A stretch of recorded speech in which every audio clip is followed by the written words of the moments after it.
എല്ലാവർക്കും നമസ്കാരം. ഞാൻ സുസ്മി രതീഷ്. ഇന്ന് നമ്മളൊരു ആഫ്രിക്കൻ റെസിപ്പിയുമായിട്ടാണ് വന്നിരിക്കുന്നത്, പെരി പെരി ചിക്കൻ്റെ. എൻ്റെ ചാനൽ ആദ്യമായി കാണുന്നവരാണെങ്കിൽ വീഡിയോ സ്കിപ്പ് ചെയ്യാതെ കണ്ട് സബ്സ്ക്രൈബ് ചെയ്യാൻ മറക്കരുതേ. നമുക്ക് നമ്മുടെ റെസിപ്പിയിലേക്ക് പോയാലോ. ആദ്യം തന്നെ നമുക്കൊരു പെരി പെരി ചിക്കൻ സോസ് ഉണ്ടാക്കിയെടുക്കാം. അതിനായി 2 മെക്സിക്കൻ മുളക് അരിഞ്ഞതും 12 ആഫ്രിക്കൻ ഡബിൾ ചില്ലിയും 2 കുതിർത്ത വറ്റൽ മുളകും 8 വെളുത്തുള്ളി അല്ലിയും 7 ചെറിയ ഉള്ളിയും 2 ബേ ലീഫിൻ്റെ കഷ്ണങ്ങളും 1 ടീസ്പൂൺ സ്മോക്ക്ഡ് പാപ്രിക്ക പൗഡറും 1/2 ടീസ്പൂൺ കുരുമുളക് പൊടിയും ആവശ്യത്തിനുള്ള ഉപ്പും 1/4 ടീസ്പൂൺ ഒറിഗാനോയും 2 ടേബിൾ സ്പൂൺ ഒലിവ് ഓയിലും ചേർത്ത് മിക്സിയുടെ ജാറിൽ നല്ല പേസ്റ്റ് രൂപത്തിൽ അരച്ചെടുക്കാം. ഈ രീതിയിൽ വേണം അരച്ചെടുക്കാൻ. ഇനി ഞാനിവിടെ 10 ചിക്കൻ ഡ്രം സ്റ്റിക്കാണ് എടുക്കുന്നത്. ഇതേമാതിരി സ്പ്ലിറ്റ് ചെയ്തെടുക്കുന്നുണ്ട്.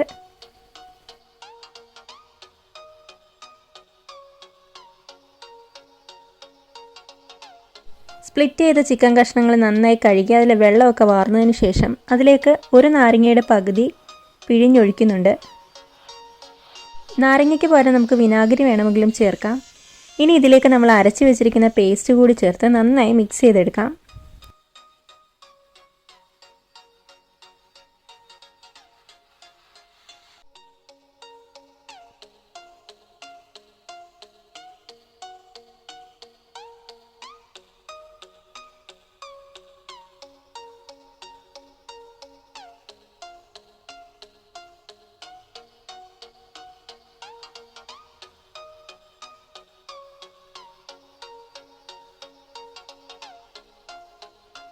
ഇനി ഇതിലേക്കൊരു സ്മോക്ക്ഡ് ഫ്ലേവർ കിട്ടാൻ വേണ്ടി 1 കഷ്ണം കനൽ ഞാനൊരു ചെറിയ പാത്രത്തിൽ വെച്ച് ചിക്കനിലേക്ക് ഇറക്കി വെച്ച് അതിലേക്ക് കുറച്ച് ബട്ടർ കൂടി ഒഴിച്ച് ഒരു 5 മിനിറ്റ് ഒന്ന് അടച്ചു വെക്കുന്നുണ്ട്.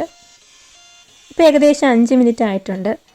ഇതിൽ നിന്ന് കരിയൊക്കെ മാറ്റിയതിന് ശേഷം നമുക്ക് അരമണിക്കൂർ മസാല ചിക്കനിൽ പിടിക്കാൻ വേണ്ടി നമുക്കൊന്ന് മാറ്റി വെക്കാം. ഇപ്പോൾ ഏകദേശം അരമണിക്കൂറായിട്ടുണ്ട്.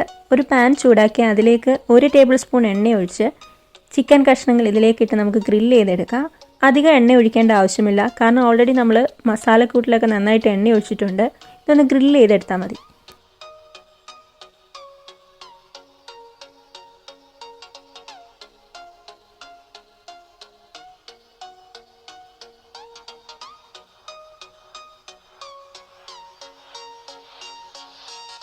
ഇപ്പോൾ ഇതിൻ്റെ ഒരു സൈഡൊക്കെ ആയിട്ടുണ്ട്. നമുക്കിത് തിരിച്ചിട്ട് കൊടുക്കാം.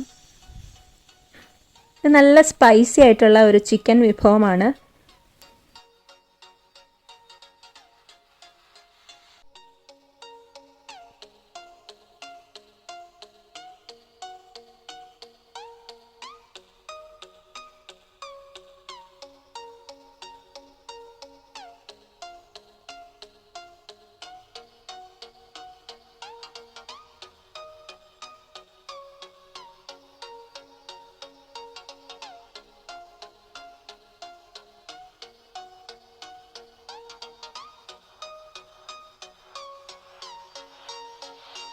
ഇപ്പോൾ ഇതിൻ്റെ 2 സൈഡ് നന്നായി ഗ്രില്ല് ചെയ്ത് വന്നിട്ടുണ്ട്. നമുക്കിതൊരു പാത്രത്തിലേക്ക് മാറ്റി സെർവ് ചെയ്യാം.